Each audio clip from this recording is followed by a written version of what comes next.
بسم الله الرحمن الرحيم. ازيكم عاملين ايه؟ يا رب تكونوا بخير وفي احسن حال. عايزاكم بقى اللي يشوفوا الفيديو دوت يحط لي اللايك كده ويوصلوا اكبر عدد من اللايكات. معانا بقى النهارده كده ايه، كفته الفراخ هنعملها كده بطريقه حلوه. خليكي كده تابعي معايا بقى، ومعلقه كده حلوه هنحطها عليها في مكون واحد كده يخليها لك جميله كده وحلوه. معانا كده المكونات بتاعنا دي كوبايه رز، الكوبايه دي كده بالظبط اهيت. انا نقعتها شويه، غسلتها ونقعتها وبعد كده مسكتها في المفرمه اهي طحنتها اهيت. ومعايا دون خضره، لا يا ريت بقى لو يكون معاكي بقدونس بيخلي ريحتها حلوه قوي وطعمها جميل. والفراخ اهيت بقى طبعا انا قطعتها، دون صدر فرخه كبيره ما شاء الله، يعني خدت الصدر بتاعها كده وقطعته وغسلته. ومعايا قرنين فلفل اهمت، ومعايا كده قرنين فلفل اهمت بقى وضبطهم. معايا بتحبيه بقى سبايس عادي، عايزاه اي حاجه انت بتحبيها بقى حطيها. ومعايا بقى بصلتين ودون توم. وتابعي كده عشان اوريكي المعلقه اللي هنحطها عليها هتخليها لك حلوه مش هتفك معاكي خالص.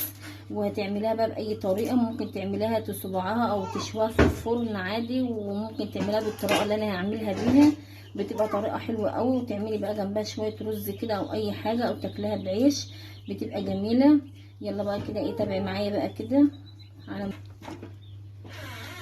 هننزل بقى بالمكونات بتاعتنا هي بقى في الكبه. هننزل ممكن بقى ايه على مرتين كده او حاجه، ما هسيب شويه للمره الجايه. هنزل برضك بالرز اهو، هفرد دول كده الاول وبعدين ارجع تاني اعمل اقطع الخضار وارجع تاني اوريها لكم بعد ما اتفرمت.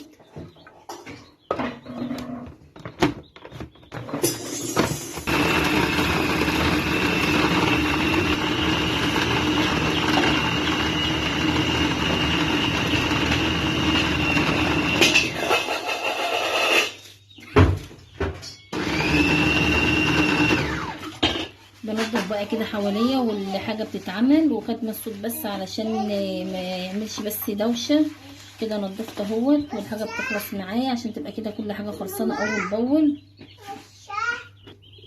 كده. بقى بكمل الباقي اهوت معايا. الخضار بقى اللي جه كتير في المره ديت، بس انا طبعا هقلبهم مع بعض كويس قوي، هدعكهم مع بعض كده دعكه حلوه بالمكون اللي هنحطه عليها. مش هيخليها تفك معاكي، هيخليها حلوه كده ونافشه وجميله. يلا بقى نكمل.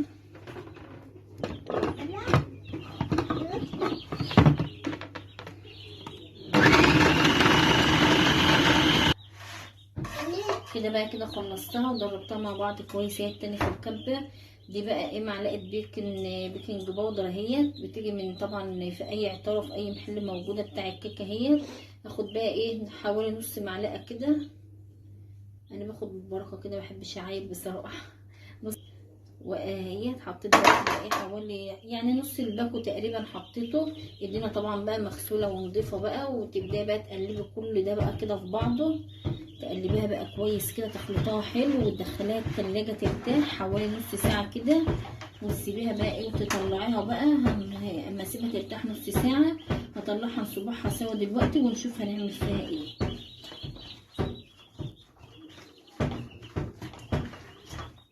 اهم حاجة تدربوها حلو اوي معلقة البيكنج باودر دي بقى.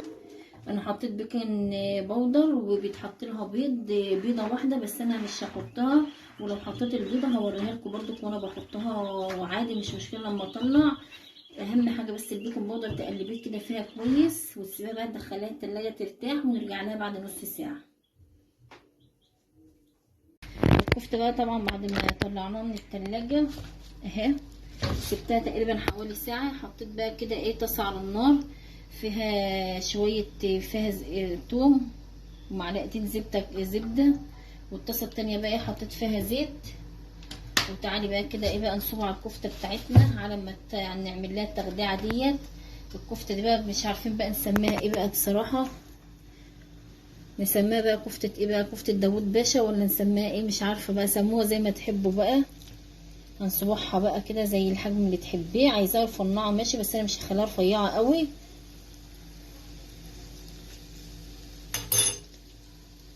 المره دي بقى انا حبيت اعمل لها تخديعه كده واحطها فيها، ما حبيتش اشويها خالص، بتبقى جميله قوي. الطريقه دي بتبقى حلوه قوي قوي في عمايل الكفته.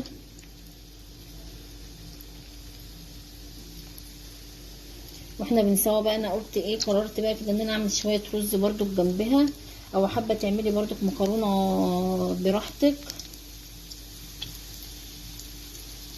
على فكره كفته الفراخ دي بتاخد سوا كتير، ما تفكرش يعني ان هي فراخ هتستوي على طول، بتبقى حلوه اول ما بتفكش وبتاخد سوا وياكي.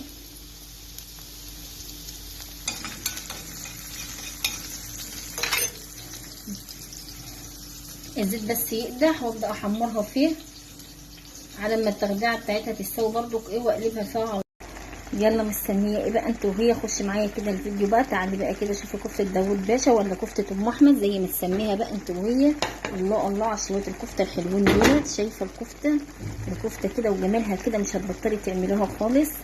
كفته بقى طالعه ايه شكلها كده رهيب، ولا الريحه ماليه، الريحه بقى ماليه الدنيا بقى كده. وتعالي يلا خشي كده معايا، صلي على الرسول كده وسمي الله، وتعالي يلا اما نبدا الفيديو. اول مقلب اهو حطيته ده كده يا دوبك، اول مقلب اهو حطيته اهوت. وديت يا دوبك الصلصه بتاعتي الكل يصفر كده معاه وريحته طلعت، حطيت فيه معلقتين الصلصه دول، بسيبها بس كده ايه برضه تاخد لون. بكمل بقى برضه كده وانا واقفه.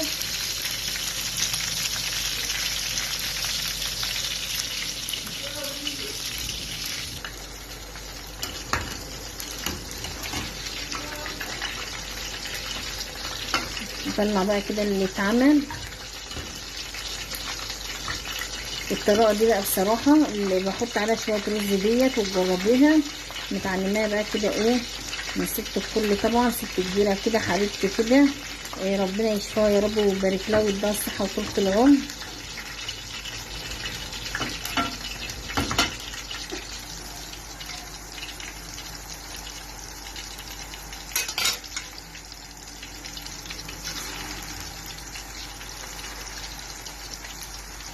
انزل بقى كده بس هنا اقلي شويه ميه،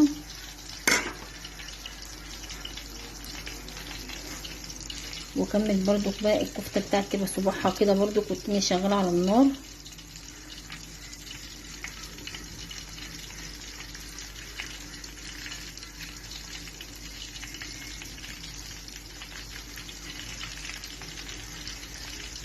انا بقى رحت المصيف بقى، اتعلمت الطريقه ديت بقى من واحده ربنا يخليها يا رب ويديها الصحه وطولة العمر ويبارك لها. انا بحبها قوي الست ديت.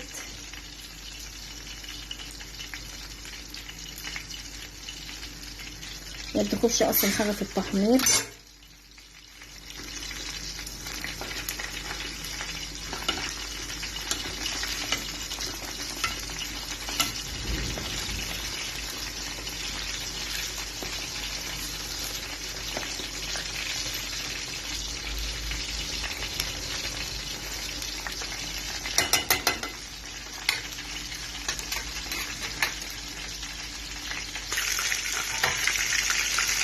شايفين الكميه معايا ما شاء الله عليها كتير اهيت.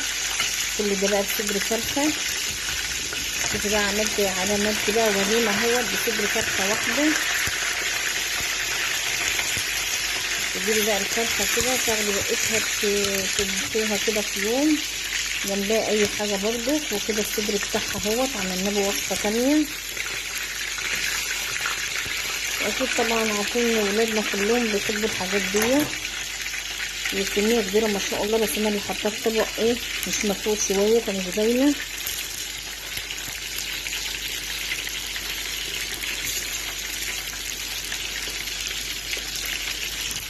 هبدا بقى كده التغليقه بقى بتاعتنا اهيت خلاص بدات تغلي.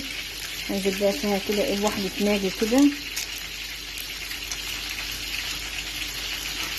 ملحيها بقى كده وظبطها. انا طبعا ملحتها ودقتها وظبطتها. ما تحاوليش يعني تحطي لها ملح كتير علشان الكفته اللي طبعا انت بتعمليها حاطه لها ملحها.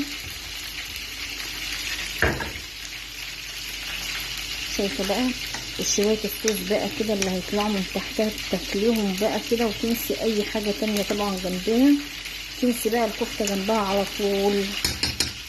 نكمل بقى الباقي.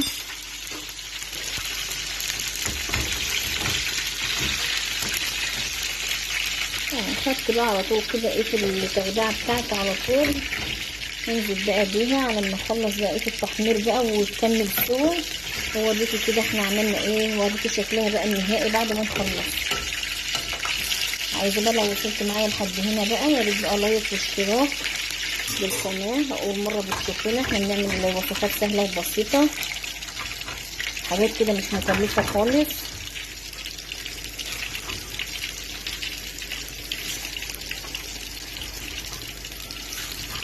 يلا هخلصها بقى واوريكي شكلها النهائي معايا. وطبعا انا بعمل شويه رز بقى جنبها، وعايزه تعملي مكرونه بس انا هعمل شويه رز بقى جنبها وتاكليها بعيش زي ما تحب.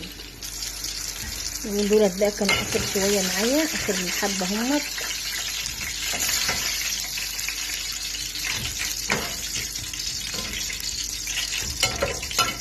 بس بقى كده علشان ايه بالامانه، بس كده الصينيه التانية كانت ضيقه، فانا حطيتها في واحده تانية واسعه شويه عشان الحاجه تاخد راحتها كده وهي بتستوي. نقلتها بس في حاجه بس ايه واسعه شويه كده اهي. هسيبها بقى تغلي بقى كده مع بعضها واوريها لك في الاخر. وانا بقى كده وده بقى كان شويه رز اللي انا عملتهم، عملت شويه رز كده بشعريه. خلاص بقى كده ايه الوصفه بتاعتنا خلاص قربت على السوا. هسيبها بس بقى تغلي وارجع لكم بقى ايه تاني على طول.